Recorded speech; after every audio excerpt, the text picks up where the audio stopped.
आज पृथ्वी आणि मानवाच्या उपभोगासाठी किती पर्यावरणाची गरज आहे याचा अभ्यास 1996ला 2 कॅनडाच्या विचारवंतांनी केलेला दिसून येतो. पूर्वी या पृथ्वीवर मानवजात लहान होती आणि नैसर्गिक साधनसामुग्री विपुल होती. त्यावेळेस मानवाची अशी धारणा होती की मानवाच्या सेवेसाठी विपुल नैसर्गिक साधनसामुग्री आहे, मग आपण त्याचा कितीही उपभोग घेतला तरी काही अडचण येणार नाही. परंतु औद्योगिक क्रांतीनंतर जे नैसर्गिक साधनसामुग्रीचं झपाट्याने आपण शोषण केलं आणि त्यामुळं मोठ्या प्रमाणावर नैसर्गिक साधनसामुग्रीचा ऱ्हास 20व्या शतकामध्ये झाला. अर्थातच हे होण्यासाठी पारंपरिक ऊर्जा साधने आणि अपारंपरिक ऊर्जा साधने ही दोन्ही त्याला कारणीभूत ठरली. कारण आजची आपली विकासाची व्याख्या अशी आहे की नैसर्गिक साधनसामुग्री, ऊर्जा साधने प्लस तंत्रज्ञान बरोबर वस्तू आणि सेवेत वाढ म्हणजेच त्या देशाची आर्थिक वाढ किंवा आर्थिक विकास झाला असं आपण मानतो. मग हे करण्यासाठी सर्व जगभर स्पर्धा लागली आणि झपाट्याने नैसर्गिक साधनसामुग्री कमी झाली. परंतु नक्की किती उपलब्ध आहे या पृथ्वीवर आणि नक्की किती कमी आहे याचा अभ्यास या 2 शास्त्रज्ञांनी केला आणि त्यांनी पृथ्वी आणि मानवाचा पर्यावरणीय ठसा ही संकल्पना मांडली.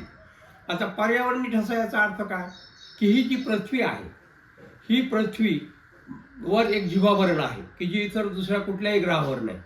मग हे जीवावरण माणसाला आणि आपल्या अर्थव्यवस्थेला पर्यावरणीय सेवा पुरवण्याचं काम करतं. परंतु हे करत असताना ह्या गोष्टी मर्यादित आहेत.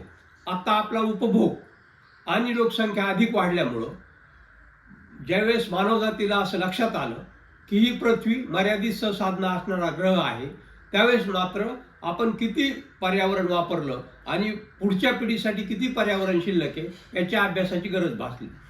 तेव्हा त्यांनी असं सांगितलं की ह्या पृथ्वीची एक पुनर्निर्माण क्षमता आहे आणि एक टाकाऊ पदार्थ सामावून घेण्याची क्षमता आहे. त्याला regenerative capacity of the biosphere किंवा waste assimilation capacity of the biosphere असं म्हटलं जातं. तर या मर्यादेतच जर माणूस राहिला तर मग काही अडचण नाही. परंतु जर या मर्यादा ओलांडल्या तर आपण पर्यावरणीय दिवाळखोरी आणि आर्थिक दिवाळखोरीकडे जातो असं म्हटलं जातं. आणि म्हणून त्यांनी असं दाखवून दिलं 2 शास्त्रज्ञांनी की आत्ता सध्या पृथ्वी जी सेवा पुरवते त्यापेक्षा अधिक अतिरेक मानवजातीने केलेला आहे. आज आपल्याला 1.8 पृथ्वीची गरज आहे आणि 2030ला आपल्याला आपल्या उपभोगासाठी 2 पृथ्वी लागतील. तर दुसरी पृथ्वी आणणार कुठून? एवढी नैसर्गिक साधनसामग्री या पृथ्वीवर उपलब्ध नाही असं त्यांनी निदर्शनास आणून दिलं. दुसरा जो महत्त्वाचा मुद्दा त्यांनी निदर्शनास आणून दिला तो असा की या पृथ्वीची टाकाऊ पदार्थ सामावून घेण्याची एक क्षमता आहे, ही सुद्धा मर्यादित आहे. म्हणजे पृथ्वीची पुनर्निर्माण क्षमता आणि टाकाऊ पदार्थ सामावून घेण्याची क्षमता 1980 साली हे समतुल्य होते. कारण 1950 ते 1980 हा कालावधी आर्थिक वाढीचा कालावधी समजला जातो, आर्थिक वाढीचं सुवर्णयुग समजलं जातं. परंतु त्याची दुसरी बाजू, ज्या झपाट्याने आर्थिक वाढ झाली त्या झपाट्याने पर्यावरणाचा नाश झाला व आर्थिक वाढीचे पर्यावरणावरती भयानक अनिष्ट परिणाम झाले की जे आपण सध्या पाहत आहोत. यामुळं मग त्यांनी असं सांगितलं की आपल्याला आपला उपभोग जो आहे तो कमी करावा लागेल. एक पृथ्वीच्या पुनर्निर्माण क्षमतेतच मानवजातीला आपला उपभोग ठेवावा लागेल जर शाश्वतपणे जीवन जगायचं असेल तर. आणि टाकाऊ पदार्थ पण एवढेच टाकावे लागतील की जे एक पृथ्वीच्या सामावून घेण्याच्या क्षमतेत आहेत.